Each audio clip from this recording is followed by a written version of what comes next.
एक साधु व डाकू यमलोक पहुंचे।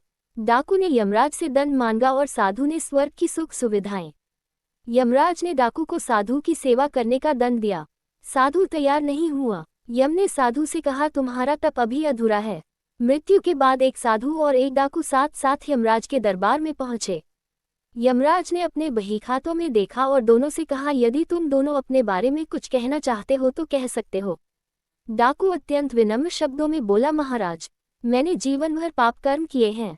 मैं बहुत बड़ा अपराधी हूँ, अतः आप जो दंड मेरे लिए तय करेंगे मुझे स्वीकार होगा। डाकू के चुप होते ही साधु बोला, महाराज, मैंने आजीवन तपस्या और भक्ति की है। मैं कभी असत्य के मार्ग पर नहीं चला। मैंने सदैव सत्कर्म ही किए हैं, इसलिए आप कृपा कर मेरे लिए स्वर्ग के सुख साधनों का प्रबंध करें। यमराज ने दोनों की इच्छा सुनी और डाकू से कहा, तुम्हें दंड दिया जाता है कि तुम आज से इस साधु की सेवा करो। डाकू ने सिर झुकाकर आज्ञा स्वीकार कर ली। यमराज की यह आज्ञा सुनकर साधु ने आपत्ति करते हुए कहा, महाराज, इस पापी के स्पर्श से मैं अपवित्र हो जाऊंगा। मेरी तपस्या तथा भक्ति का पुण्य निर्थक हो जाएगा।